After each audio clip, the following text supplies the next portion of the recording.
نحمده ونصلي ونسلم على رسوله الكريم اما بعد فاعوذ بالله من الشيطان الرجيم بسم الله الرحمن الرحيم قال الله تبارك وتعالى یا ایھا الذین آمنوا کتب علیکم الصیام کما کتب علی الذین من قبلکم لعلکم تتقون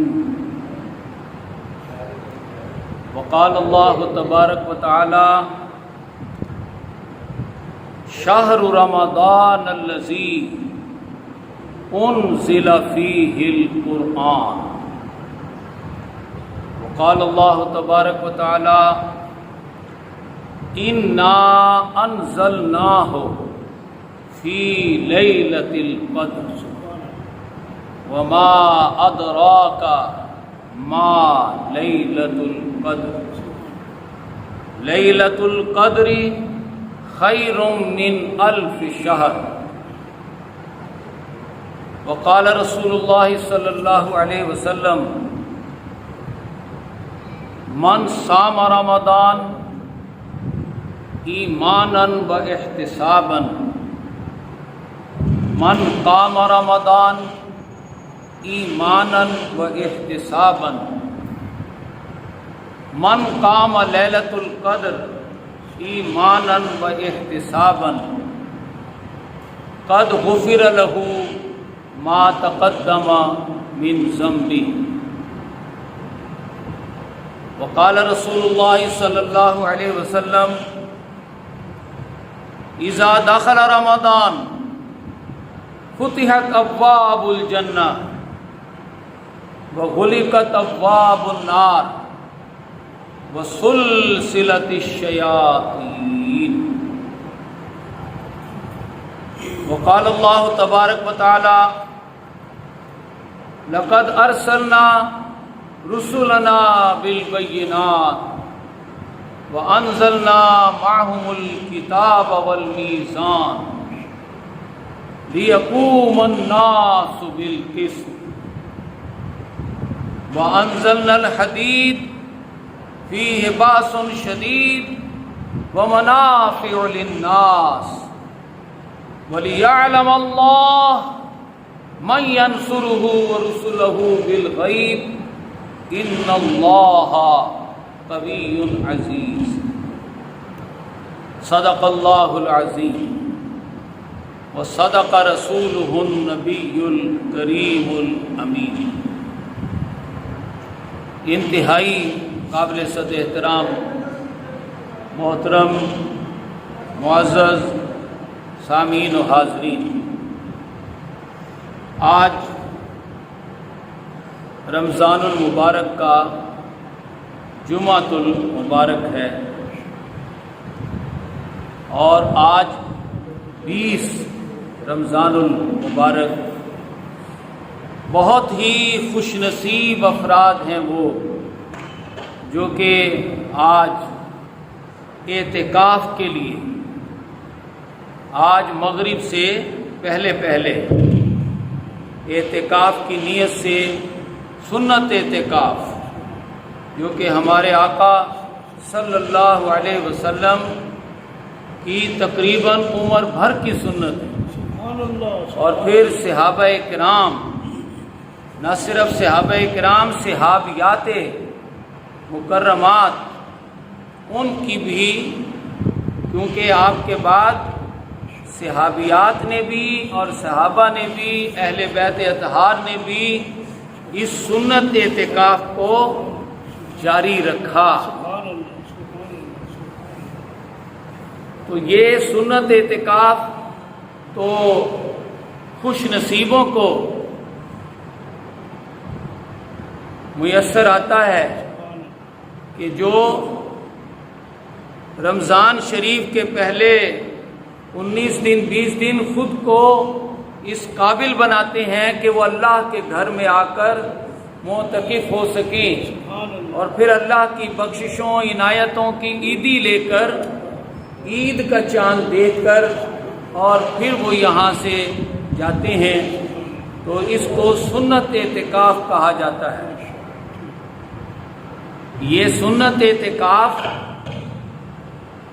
ایک مرتبہ بعض مصروفیات کی بنا پر نبی اکرم صلی اللہ علیہ وسلم ایک رمضان المبارک کا اعتکاف نہ کر سکے، تو اگلے سال آپ نے 20 دن کا اعتکاف کیا۔ 10 دن کا اعتکاف تو ہر سال کی طرح کا اعتکاف تھا، اور 10 دن کا اعتکاف پچھلے رمضان المبارک کی قضا کے طور پر آپ نے رکھا۔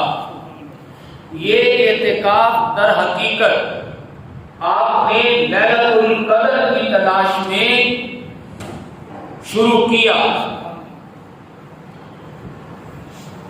بلکہ روایات میں آتا ہے کہ پہلی مرتبہ جب آپ نے لیلۃ القدر کے لیے اعتکاف کیا تو پورا مہینہ ہی رمضان المبارک کا اعتکاف کیا۔ ہمارا یہ ایمان ہے کہ اللہ پاک نے اپنے پیارے حبیب صلی اللہ علیہ وسلم کو یہ دعا تلقین کی ہے، قل ربی زدنی علما، اے میرے پیارے محبوب آپ اللہ سے یوں دعا کریں کہ اے میرے رب میرے علم میں اضافہ فرما۔ دیکھیے ہر قسم کا علم اللہ کا ذاتی ہے اور وہ لا محدود ہے، اللہ کی شان کے مطابق، سمجھے، وہ ازلی ہے، وہ ابدی ہے، لیکن باقی کل کائنات کا علم عطائی ہے، اللہ کا عطا کرتا ہے، سمجھے۔ اس کے لیے اللہ پاک اپنے پیارے حبیب سے فرما رہا ہے، اے میرے پیارے محبوب آپ دعا کیا کریں، اے اللہ ربی زدنی علما، میرے علم میں اضافہ فرما۔ لیکن ہمارا ایمان ہونا چاہیے کہ اللہ پاک نے ہمارے آقا کو جتنا علم دیا ہے اس کو سمجھانے کے لیے حدیث پاک میں، احادیث مبارکہ میں ایک حدیث یوں آتی ہے کہ ایک ٹیلا ہو صحرا میں، ریت کا ٹیلا، اس میں بے شمار ذرے، اللہ پاک نے تمام دنیا کو ایک ذرے کا علم دیا ہے، اس ٹیلے میں بے شمار ذرے ہیں ریت کے، ساری کائنات کو ایک ذرے کا علم دیا ہے، اور صرف ہمارے آقا کو باقی تمام ذروں کا علم عطا فرمایا۔ سبحان اللہ سبحان اللہ سبحان اللہ، کیا شان محمد صلی اللہ علیہ وسلم۔ ما یکون، ما کانا ما یکون کا علم اللہ پاک نے اپنے محبوب کو عطا فرما دیا ہوا ہے، لیکن جب وہ وقت تھا کہ ابھی آپ کو لیلۃ القدر کا علم عطا نہیں فرمایا تھا اللہ نے، تو حضور صلی اللہ علیہ وسلم نے صحابہ کرام سے فرمایا آؤ آج یکم رمضان ہے، لیلۃ القدر کی تلاش میں اعتکاف بیٹھتے۔ صحابہ کرام بیٹھے رہے، جب 10 دن گزر گئے تو آپ نے فرمایا اللہ نے ابھی اپنے حبیب کو لیلۃ القدر کا علم عطا نہیں فرمایا، اگلے 10 دن پھر بیٹھتے ہیں۔ اندازہ لگائیں لیلۃ القدر کے چشمان مقدس ہمارے آقا کی پہلے 10 کی 10 راتیں اور پھر اگلی 10 راتیں پھر اس کے تلاش میں بیٹھتی،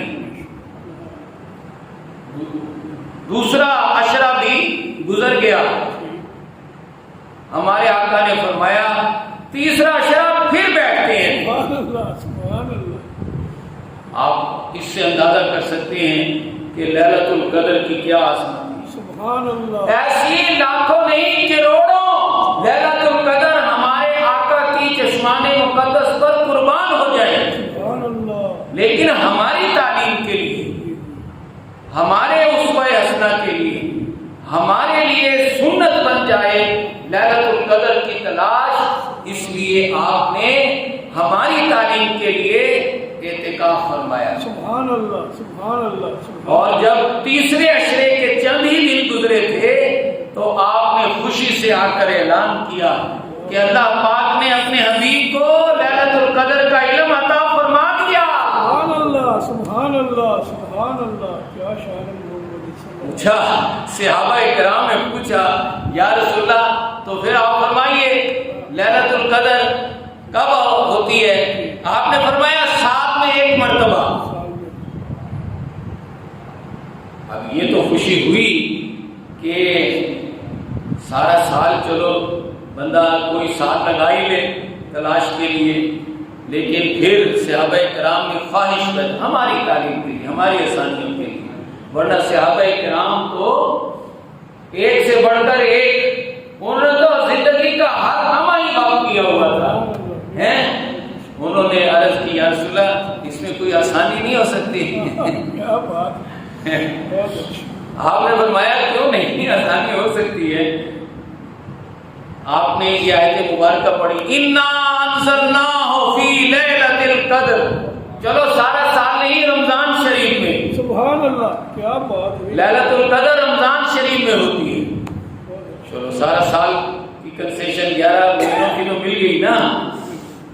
اب صحابہ کرام نے پھر کسی نے جرأت کی، عرض کی یا رسول اللہ اس میں مزید کچھ آسانی ہو سکتی ہے کہ ساری رمضان شریف کی ساری راتیں ہی ہم تلاش کریں، جیسا کہ ایک مرتبہ خود آپ نے بھی ایسا کیا ہے؟ تو آپ نے فرمایا فَالْتَمِسُوهَا فِي الْوِتْرِ مِنَ الْعَشْرِ الْأَوَاخِرِ مِنْ رَمَضَانَ۔ حضور کی حدیث مبارکہ قول فصل آ گئی، رمضان المبارک کی آخری 10 راتوں میں، تاک راتوں میں تلاش کرو۔ سبحان اللہ سبحان اللہ لو جی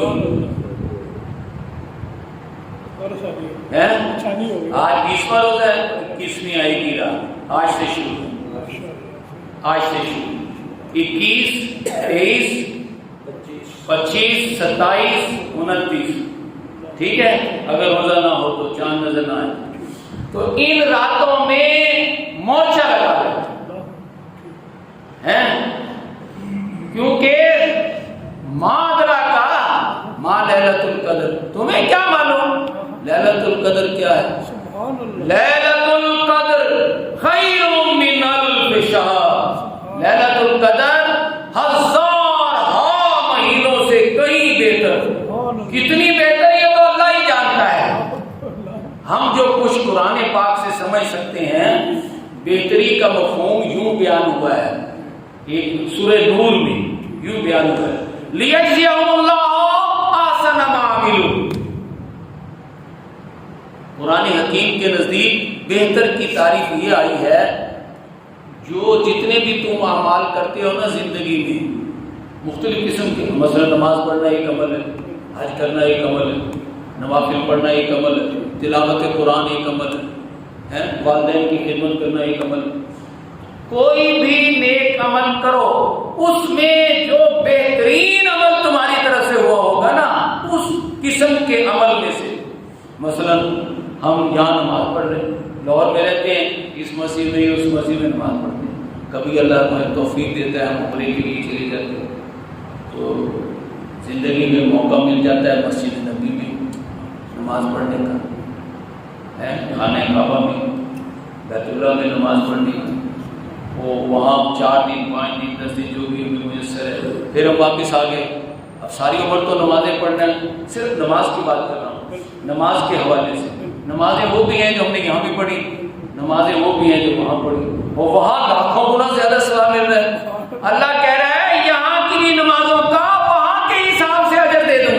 اللہ اکبر سبحان اللہ سبحان اللہ. کسی وقت بندہ قرآن پڑھتا ہے ایسے ہی پڑھتا رہتا ہے، کبھی بڑا انہماک ہوتا ہے، استفراغ ہوتا ہے، بڑے جذب کی کیفیت آتی ہے، بڑا لطف و مزہ ملتا ہے، کبھی کبھی ایسا ہوتا ہے. لیکن اللہ پاک فرماتا ہے جو تمہارا سب سے بہترین سمجھنا تھا نا پڑھنا تھا، عام پڑھنے کا اجر بھی اس بہترین کے برابر ملے گا. سبحان اللہ سبحان اللہ کی دین ہے، لیجزیہم اللہ احسن ما عملوا، جو تم نے عمل کیے ہوں گے ان میں سے بہترین کے حساب سے عام اعمال کا بھی اجر ملتا ہے.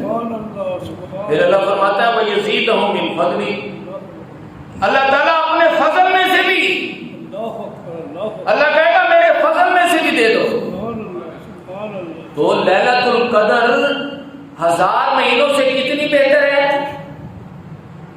فضل میں سے بھی ملے گا. اور واللہ یرزق من یشاء بغیر حساب. ایک وقت ایسا آتا ہے، ایک وقت بندہ لگا رہے مستقل مزاجی سے لگا رہے. حدیث قدسی میں آتا ہے یتقرب الیہ، بندہ میرا قرب پاتے پاتے ایک وقت آتا ہے میرے اتنا قریب ہو جاتا ہے، وہ تو محبت میں میرے قریب ہوتا ہے، وہ مجھ سے محبت کر رہا ہوتا ہے. حتی حببت، ایک وقت ایسا بھی آ جاتا ہے کہ مجھے اس بندے سے محبت ہو جاتی ہے. سبحان اللہ سبحان اللہ. نعرہ تکبیر، نعرہ رسالت.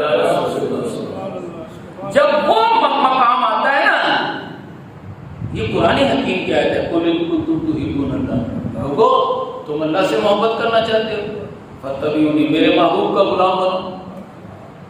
وہ اللہ سے محبت کا اور کوئی طریقہ نہیں ہے، میرے محبوب کی غلامی میں آ جاؤ. یحببکم اللہ، تم چلے تھے اللہ سے محبت کرنے، اللہ چلا ہے تم سے محبت کرنے. سبحان اللہ سبحان اللہ. معاملہ ہی الٹ ہو جاتا ہے. حضور کی غلامی اتنا بڑا مقام. یحببکم اللہ، اللہ تم سے محبت کرنے لگے گا، تم اللہ کے محبوب بن جاؤ گے. حضور کی غلامی کرتے کرتے بندہ اللہ کی اتنا قریب ہو جاتا ہے. اللہ فرماتا ہے حتیٰ حبب، تو ایک مقام آتا ہے کہ میں بندے سے محبت کرنے لگتا ہوں. اچھا جب اللہ کو بندے سے محبت ہو جاتی ہے تو پھر کیا ہوتا ہے؟ اللہ کہتا ہے کنت یدہ التی یبطش بہا، پھر میں اس بندے کا ہاتھ بن جاتا ہوں جس سے وہ پکڑتا ہے.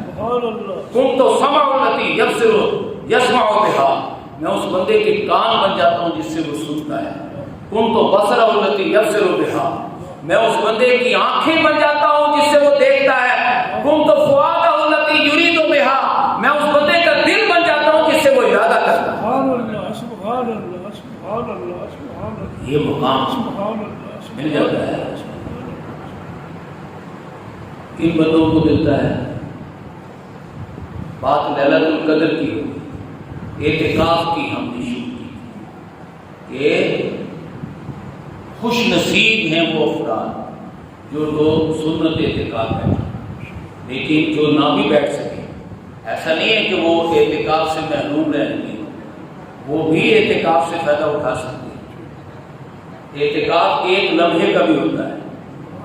ہاں جو ہی آپ مسجد میں داخل ہو نوایت و سنت الاعتکاف، جب تک آپ مسجد میں رہیں گے اعتکاف کی ثواب ملتا رہے گا. جب آپ جائیں گے تو اعتکاف ختم ہو جائے گا. کوشش کیا کریں جو ہی مسجد میں داخل ہوں نوایت و سنت الاعتکاف، اللہ میں اعتکاف کی نیت. جب تک آپ نماز پڑھیں گے یہاں رہیں گے اعتکاف کا ثواب ملتا رہے گا. جب جائیں گے ہو جائے گا. یہ تو لیکن سنت اعتکاف جو رمضان المبارک کا اس کی تو کیا ہی کہیں، اس کی تو باتیں ہی اور ہیں.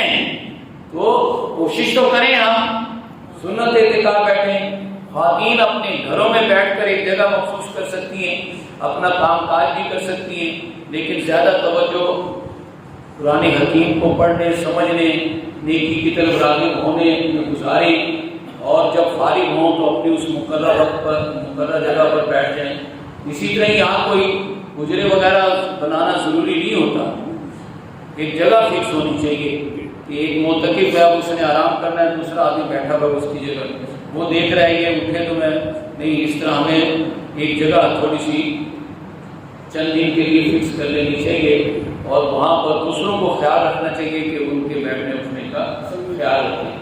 نمازوں میں انہیں خیال رکھنا چاہیے کہ کسی کے لیے رکاوٹ نہ بنے، لیکن عام حالات میں انہیں کوئی جگہ فکس کر کے وہاں بیٹھ جائیں۔ بزرگوں کا یہ طریقہ رہا ہے کہ زیادہ سر پر چہرے پر رومال رکھیں، تاکہ خواہ مخواہ ادھر ادھر نظر، آتے جاتوں پر نظر، جب نظر جائے گی تو خیالات بھی منتشر ہوں گے، تو خیالات کو مرتکز رکھنے کے لیے اگر آپ کپڑا لے لیں، اپنے خیال کو مرتکز رکھنے کے لیے ہر آتے جاتے کی طرف نظر بھی جائے گی تو خیال بھی جائے گا، خیال کی منتشری ہوگی، جبکہ اعتکاف تو نام ہی ارتکاز کا ہے، توجہ کا ہے۔ بندہ زیادہ سے زیادہ اللہ تعالیٰ کی طرف، دین کی طرف، اسلام کی طرف، قرآن کی طرف، احکام کی طرف، نیکیوں کی طرف سیکھنے کی طرف، پھر عمل کی طرف ہے، اور پھر جو اس کے دل میں نیک خواہشات ہیں اس کی طرف وہ اللہ کی طرف راغب رہے، یہاں تک کہ عید کا چاند نظر آئے تو وہ یہ ساری رحمتیں نعمتیں عید کے طور پر لے کر جائے۔ سبحان اللہ۔ دیکھیں کتنی خوش نصیبی ہے ہماری یہ ساتھی اور حاجی صاحب جو ہیں، وہ شروع رمضان سے، یہ بھی حضور کی سنت ہے، میں عرض کر چکا، ایک رمضان تو ایسا آیا سارا کا سارا رمضان آپ اعتکاف ہے۔ یہ قسمتوں کے سودے ہیں جنہیں مل جائیں، سمجھنے والوں کی سمجھ پر اللہ تعالیٰ قربان ہونے کو توفیق عطا فرمائے، جس کو بھی سمجھ میں آ جائے۔ یا ایھا الذین آمنوا، اے ایمان، کتب علیکم الصیام، تم پر روزے فرض کر دیے گئے، لعلکم تتقون، روزے فرض کرنا مقصد نہیں ہے، سمجھ لیں اچھی طرح، روزہ رکھنا مقصد نہیں ہے، پیسہ کمانا جیسے مقصد نہیں ہوتا، اصل میں ضروریات حاصل کرنا مقصد ہوتا ہے۔ چونکہ میں نہیں لینے جاؤں، دودھ لینے جاؤں کہ پیسے دو، میں تو پیسے تو نہیں ہے، کہیں تو پھر جاؤ، چیز تو پیسوں سے ملتی، حالانکہ پیسہ میں کمائے جاؤں اور چیز ہی نہ دوں تو وہ پھر کس کام کا؟ تو لہذا روزہ رکھتا رہے بندہ تقویٰ نہ پیدا کرے۔ تو روزہ اس لیے رکھوایا جاتا ہے تاکہ بندہ اپنے اندر تقویٰ پیدا کرے۔ تقویٰ کیا ہوتا ہے؟ تقویٰ روزے کے حوالے سے تقویٰ، روزہ کہتے ہیں بھوکا رہنے، پیاسا رہنے اور جذبات کی شدت کو کنٹرول کرنا، جو ہمیں شہوت کا جذبہ بڑھتا ہے اس کو بھی کنٹرول کرنا۔ یہ تین بنیادی ضرورتیں ہیں انسان کی۔ انسان ان کو جب بھوکا ہو اور کھانا بھی ہو اور بھوک بھی لگی ہو اور پینا بھی ہو اور پیاس بھی لگی ہو اور شہوت ہو اور تسکین کا سامان بھی ہو، لیکن انسان اس کو چھوڑ دے۔ کیوں چھوڑ دے؟ بھئی تم تو افطار کر لو گے، کھا پی لو گے، ایسے لوگ بھی تو ہیں جو بیچارے بھوکے ہی رہتے ہیں، جو پیاسے ہی رہتے ہیں، ان کی بھوک کا احساس کرو اپنے اندر، ان کی پیاس کا احساس کرو اپنے اندر۔ احساس کیا؟ ان کی بھوک و پیاس کا مسئلہ حل کرنے کے لیے اب کمر کس لو۔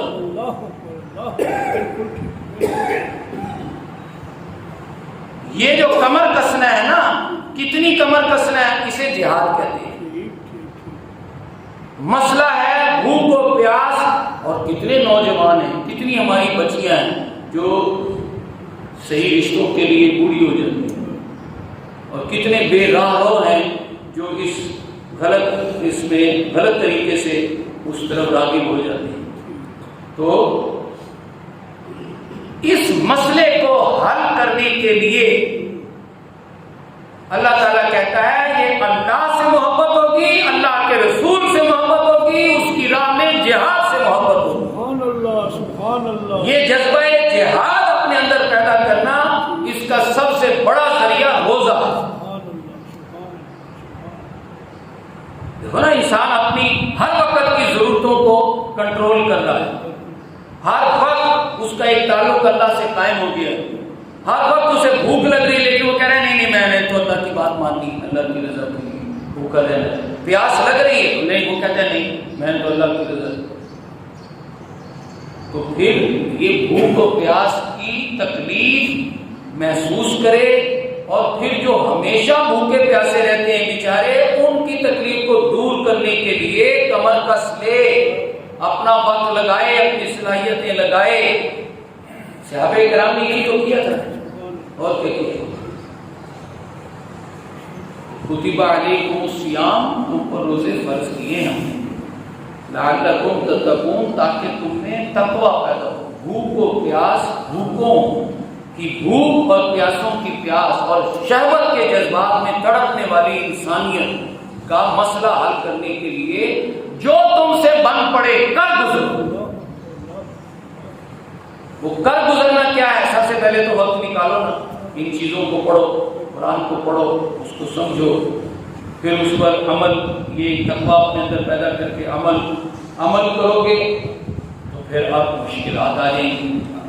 اب تو تمہارا طرز عمل بدل جائے گا نا، گھر والے بھی دشمن، پھر باہر والے بھی دشمن، ان دشمنوں کے مقابلے میں ثابت قدم رہنا اور ڈٹے رہنا، جمے رہنا، گالیاں بھی کھانا، مارے بھی کھانا، اور یہاں تک کہ جان دے دینا، یہ بڑی کامیابی ہے۔ ظالموں کے سر اڑانا وہ تو آتا ہے اللہ کی مدد سے، وہ موقع تو اللہ کہتا ہے وہ چھوٹی کامیابی ہے، وہ اللہ کے نزدیک، ہمارے نزدیک وہ بڑی ہے، اللہ کے نزدیک وہ چھوٹی ہے۔ اللہ کے نزدیک بڑی تو یہ ہے کہ ہم اپنے اندر تقویٰ پیدا کریں، اور تقویٰ پیدا کر کے اللہ کی محبت میں اپنا سب کچھ لٹانے لگ جائیں، جان دینے کے راستے پہ چل پڑے۔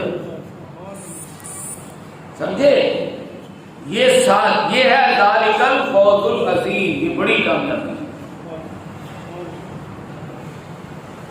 یہ جو لمحات گزر رہے ہیں بڑے ہی قیمتی، ہماری زندگی کے انتہائی قیمتی لمحات میں سے ہیں، کیونکہ رمضان المبارک کی ہمارے آقا و مولا نے یہ اہمیت بتائی ہے۔ اذا دخل رمضان، جب رمضان کا مہینہ شروع ہوتا ہے، فتحت ابواب الجنہ، اللہ تعالیٰ جنت کے سارے دروازے کھول دیتا ہے۔ کیا مطلب؟ 11 مہینوں میں دروازے بند ہوتے ہیں، بوقت ضرورت کھلتے ہیں جنت کے، سمجھے؟ وغلقت ابواب النار، اور جہنم کے دروازے بند کر دیے جاتے ہیں۔ کیا مطلب؟ سال کے 11 مہینے میں جہنم کے دروازے کھلے رہتے ہیں، لیکن رمضان کی برکت سے انہیں بند کر دیا جاتا ہے۔ وسلسلۃ الشیاطین، اور شیطانوں کو زنجیروں میں جکڑ دیا جاتا ہے۔ یہ کسی اور مہینے میں نہیں ہے یہ بات، صرف رمضان مبارک میں۔ اور پھر آپ نے فرمایا من صام رمضان، جس نے رمضان کے روزے رکھے ایماناً و احتساباً، اپنے ایمان کو پختہ رکھنے اور اپنا احتساب کرنے، یہ ایمان اور احتساب کا نام ہے تقویٰ۔ تقویٰ ایمان اور احتساب کا نام ہے تقویٰ، اپنے اندر تقویٰ پیدا کرنے کے لیے۔ من قام رمضان، جس نے رمضان مبارک کی نماز تراویح پڑھی۔ بندہ چاہتا ہے کھا پی کے جلدی سے بستر پر دراز ہو جائے، سارے دن کا تھکا ماندہ، لیکن وہ آتا ہے اور مسجد میں نماز پڑھتا ہے، قرآن سنتا ہے، وقت نکال کر اسے سمجھنے کی کوشش کرتا ہے، تو پھر کیا ہوتا ہے؟ ایماناً و احتساباً، یہ کام بھی اپنے اندر تقویٰ پیدا کرنے کے لیے کرے۔ اور من قام لیلۃ القدر، چونکہ اس رمضان میں آخری عشرہ شروع ہو رہا ہے، اس میں لیلۃ القدر بھی آنے والی ہے، وہ لیلۃ القدر کو پالے، تلاش کرے اور پالے، اور اس میں رب کو منا لے۔ ایماناً و احتساباً، اللہ کیسے مانتا ہے؟ اپنے اندر تقویٰ پیدا کرنے سے، اپنے اندر قوت ایمانی، اللہ پر یقین، اللہ کے لیے ہر شے قربان کر دینے کا جذبہ، یہ ہے ایمان۔ اس کو کہتے ہیں عشق، قوت عشق سے ہر پس کو بالا کر دے اور دہر میں اس میں محمد سے اجالا کر دے۔ حضرت عمر نہیں کہتے تھے بڑے بڑے سلاطین مملکت آئے ہوئے ہیں. ابو سفیان آ گیا, آ کے ملنے لگا. تو جو جس کی ڈیوٹی تھی لائن میں لگانے والا, اس نے کہا ابو سفیان ادھر چلو. اس نے کہا تم مجھے جانتے نہیں ہو, میں مکے کا سربراہ رہا ہوں. اس نے کہا سربراہ تھا, ہم تیری قدر کرتے ہیں, لائن میں لگ جا. حضرت عمر سے ملنے کے لیے, آپ کا دور خلافت ہے, اتنے میں حضرت بلال. سبحان اللہ سبحان اللہ سبحان اللہ. حضرت بلال نے دیکھا بڑے بڑے سردار, بڑے بڑے سلاطین مملکت لائن میں کھڑے ہیں, انہوں نے بھی کسی کام سے ملنا تھا, وہ بھی لائن میں لگنے لگے. خود حضرت عمر اپنی سیٹ سے اٹھے اور حضرت بلال سے ملنے والی لائن میں لگ گئے. سبحان اللہ سبحان اللہ سبحان اللہ سبحان اللہ. یہ دیکھ کر بڑے بڑے سرداروں کے خون کھولنے لگے, سب سے بڑھ کر وہ ابو سفیان کا. آپ نے کہا ہے لال پیلا ہونے کی ضرورت نہیں ہے, جس وقت تم سرداریاں کرتے تھے بلال اس وقت کوڑے کھایا کرتا تھا, تب یہ نظام وجود میں آیا ہے. سبحان اللہ سبحان اللہ. بلال جیسوں کی قوت عشق سے ہر پست بالا ہوا ہے, دار میں اس میں محمد سے اجالا ہوا ہے. سمجھے؟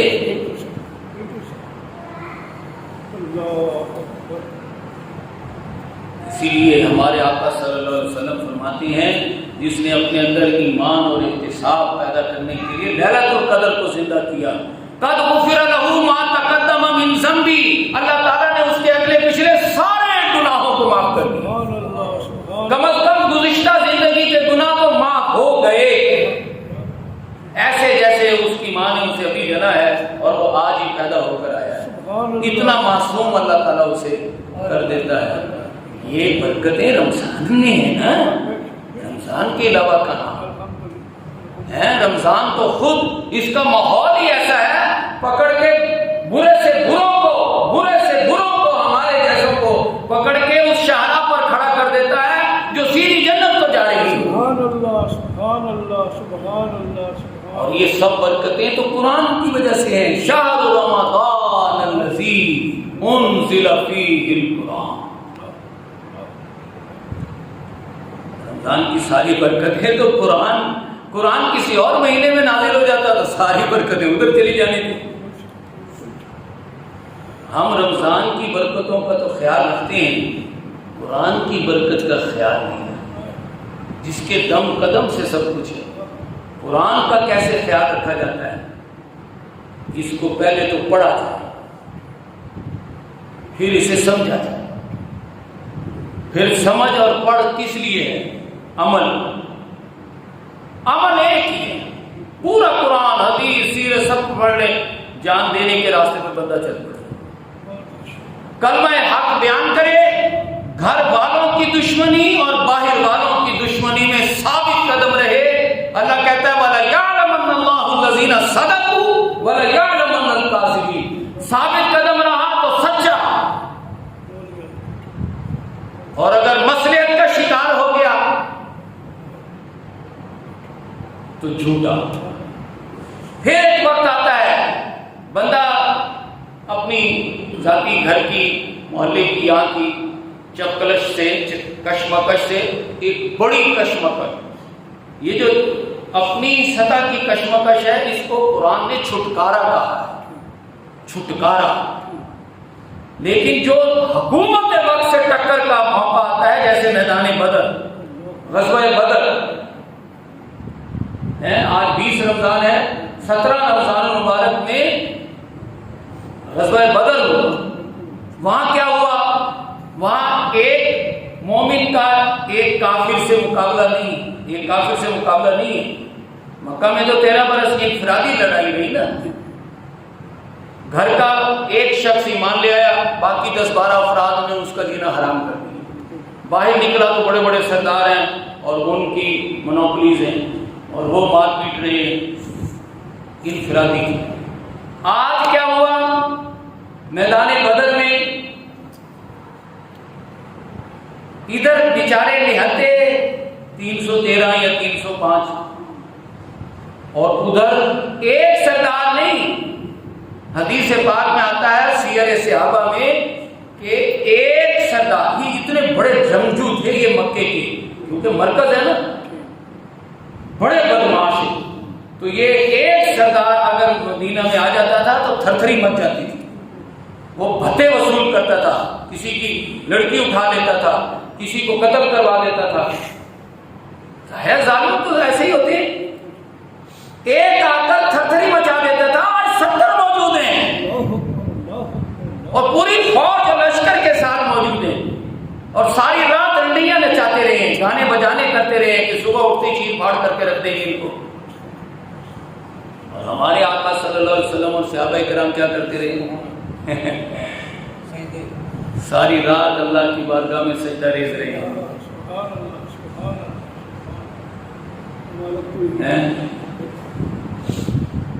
غزوہ بدر کے حوالے سے یہ بات یاد رکھیں، سراقہ بن مالک ایک بہت بڑا گستاخ رسول، شیطان اس کی شکل اپنا کر آتا ہے میدان بدر میں۔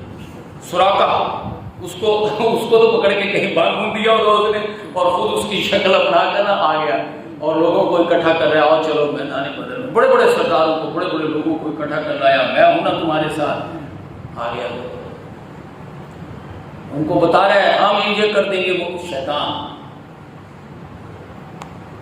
نبی اکرم صلی اللہ علیہ وسلم میدان بدر میں آئے، آپ نے اللہ سے آتی دعا کی، یہ پہلا موقع ہے، پہلا موقع ہے آپ اللہ سے دعا کریں۔ آپ پورا مکی قرآن پڑھ لیں، 20 پارے بنتے ہیں، کہیں آپ نے اللہ سے دعا کی، کیوں؟ وہ امتحان کا وقت ہے۔ مکہ کے 40 برس اور مکہ کے 13 برس اعلان نبوت کے بعد کی، وہ اللہ سے اللہ کی محبت کا مظاہرہ ہے۔ اختیار ہے آپ کو، یہ نہیں کہ آپ کو اختیار نہ ہو۔ ہمارے شاہ محمد غوث گوالیاری جو ہیں، یہ اکبری دروازے والے، یہ گوالیار میں رہتے تھے، لوگ ان کے پیچھے پڑ گئے، لوگ رجوع عام ہونے لگا، کسی نے ہندو راجا کو جا کے کہا اس کو ذرا یہاں سے ادھر ادھر کرو ورنہ یہ کل تمہارے لیے مسئلہ بن جائے گا۔ وہ آیا، اس نے کہا حضرت آپ مہربانی فرمائیں یہ کٹیا کہیں اور لگائیں گے۔ آپ چل دیے، جب چل دیے تو ہندو ڈاکوؤں نے حملہ کر دیا، لوٹ مار قتل وغیرہ شروع کر دی۔ آپ تحمل سے رہے، لیکن جب معاملہ آیا، اپنی 9 سالہ بچی کا جو گھوڑے پر پیچھے بیٹھی تھی، اس کے کانوں میں بالیاں تھیں، ایک ہندو کا ہاتھ بالی پر پہنچا، اس نے کھینچا، بچی کی چیخ نکلی اور وہ خون میں لت پت ہو گئی۔ اختیار پہلے سے تھا، تو آپ نے جو آپ کے ہاتھ میں چھڑی تھی، آپ نے ایسے لہرائی، سارے جتنے بھی ہندو ڈاکو تھے نا، سب کی گردنیں کٹ گئی۔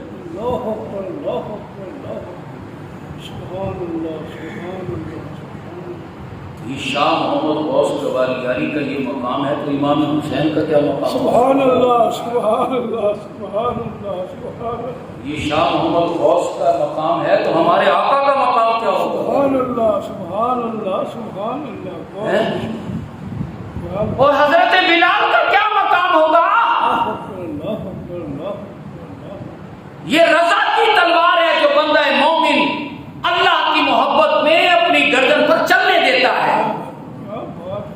وہ محبت کا مظاہرہ تھا، 13 سال محبت کا مظاہرہ ہوتا رہا، ہر کوئی اپنی جان، عزت، آبرو سب کچھ قربان کرتا رہا، ایک جان بچی تھی وہ دینے کے لیے میدان بدر میں آ گئے۔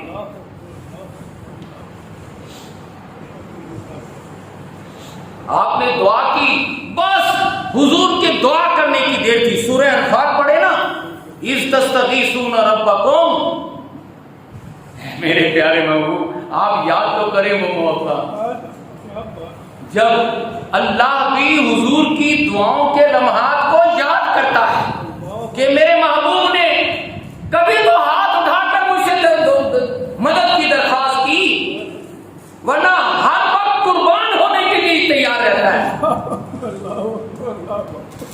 کیا بات ہے، کیا بات ہے، محبت ہو تو ایسی ہو نا،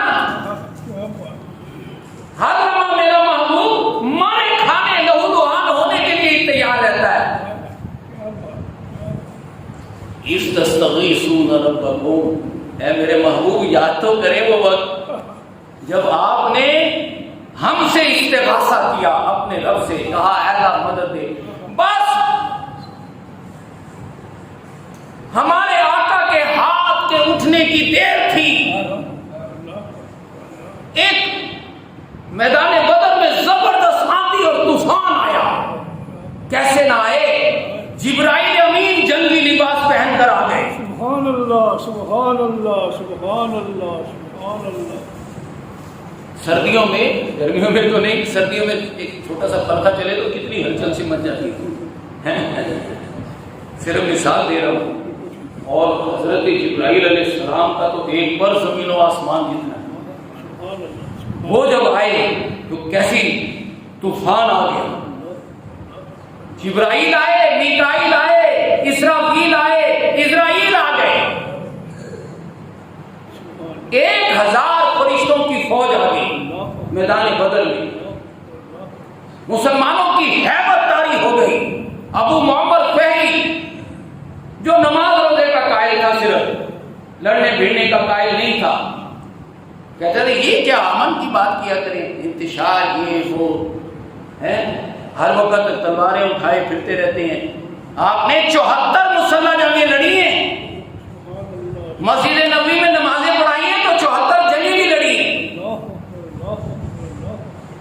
اس قسم کے لوگ چیمو گوئیاں کرتے تھے کہ جی یہ لڑنے بڑھنے کا کیا کام ہے. وہ اتنا بدحواس ہو گیا، اتنی ہیبت طاری ہوئی کہ ایک ہاتھ میں جوتا ہے ایک پاؤں میں، پوچھتا پھر رہا میرا دوسرا جوتا کدھر گیا.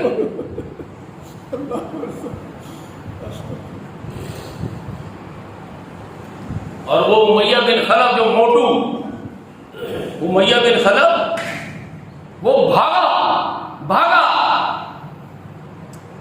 حضرت بلال کی نظر پڑی، ہوئے امیہ بھاگا جا رہا. آپ نے فرمایا پکڑو اسے مارو.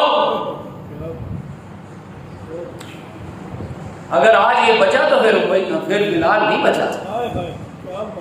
اچھا جنگ ہو گئی، 70 سرداروں کی گردنیں اڑا دی گئی. اب حضرت اسرائیل آتے ہیں سب سے پہلے حضور کی بات کا. حضور نماز پڑھ رہے ہیں، صحابہ کرام کی نظریں حضور کی طرف جمی ہوئی ہیں.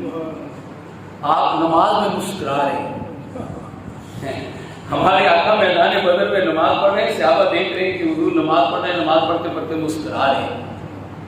غزوہ بدر سلام پھیرا، پوچھا آقا کبھی ایسا معمول نہیں دیکھا کہ آپ نماز میں کھلکھلا کے مسکرا رہے ہو، کیا معاملہ تھا؟ آپ نے فرمایا اسرائیل آیا تھا، کہتا ہے حل ردی تو، اس نے مجھ سے پوچھا حل ردی تو یا رسول اللہ آپ خوش ہیں؟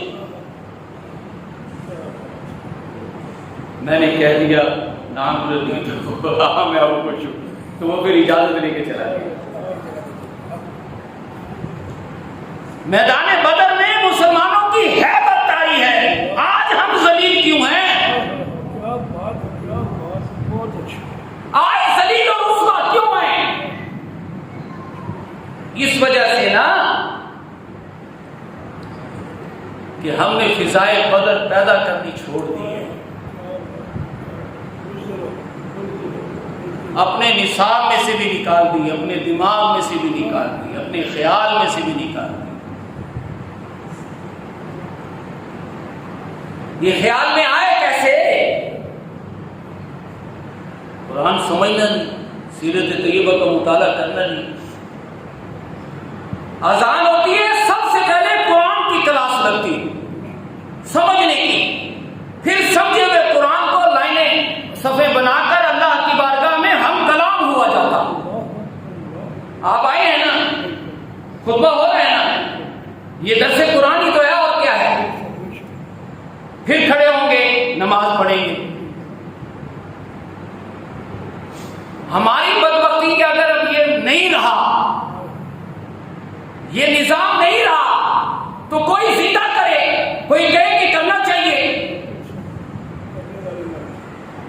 اس کو کہا جائے دیکھو جی کہاں ہوتا ہے جی ایسے، وہ کیوں نہیں ہوتا؟ 1400 سال ہوتا رہا،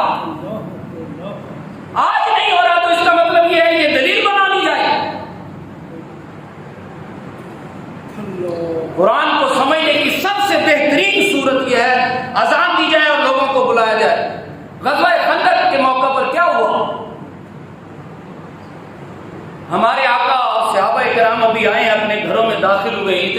جبرائیل آ گئے. حدیث پاک میں آتا ہے حضرت عائشہ سر دھلا رہی ہیں آپ کا, آدھا سر ابھی پانی پڑا ہے اور آدھا ابھی باقی ہے, اتنے میں دستک ہو گئی. آپ گئے تو جبرائیل گھوڑے پر کھڑے کہہ رہے یا رسول اللہ چلیں بنو قریظہ کی طرف. آپ نے فرمایا جبرائیل اتنے دن تو وہاں لگے رہے ہیں جنگ میں, تو میرے ساتھیوں کو کوئی آرام کرنے دو, ٹھہرو. آپ نے کہا نہیں اللہ کا حکم ہے ابھی جانا ہے. آپ نے کیا کیا, فوراً حضرت بلال کو بلایا, کہا اذان دو, اذان دو. ظہر اثر مغرب عشاء کا وقت نہیں ہے, اذان دی جا رہی ہے. اذان دی, سارے صحابہ کرام اکٹھے ہو گئے, آ گئے, یا رسول اللہ کیا حکم ہے. آپ نے فرمایا دونوں قریظہ کی طرف جانا ہے, گھروں میں نہیں جانا. کسی ایک نے بھی نہیں کہا یا رسول اللہ اتنے دن وہاں رہے ہیں, بھوکے رہے ہیں, پیاسے رہے ہیں, پیٹوں پہ پتھر باندھے رکھے ہیں, خندق کھودتے رہے ہیں, مٹی ڈھوتے رہے ہیں, ہمیں کچھ آرام کرنے دو. چلو آرام نہیں تو کھانا تو کھانے دو. کسی ایک نے نہیں کہا. جب آپ نے کہا چلنا ہے, انہوں نے کہا لبیک یا رسول اللہ, یا رسول اللہ ہم حاضر ہیں, چلیں.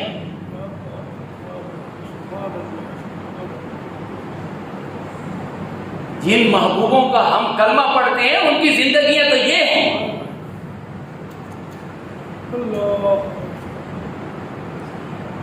نہیں رہی ہماری زندگیاں ایسی, تبھی تو ہم کار مذلت میں ہیں, ذلیل اور خوار ہوئے ہوئے. یہ رمضان ہمارے دامن کو جھنجھوڑتا ہے, ہمیں ہوش میں لاتا ہے. جشن قرآن مناؤ, قرآن سے رغبت حاصل کرو. یہ ساری برکتیں قرآن کی وجہ سے. قرآن کو پڑھنا, سمجھنا, سمجھنے کے لیے وقت نکالیں گے, سب سے بڑا جہاد ہے اس دور کا. وقت ہی نہیں نکالیں گے تو پھر کہاں سے سمجھیں گے آپ. اللہ پاک ہمیں سمجھنے اور پھر عمل کرنے کی توفیق عطا فرمائے. آمین ثم آمین. وما علینا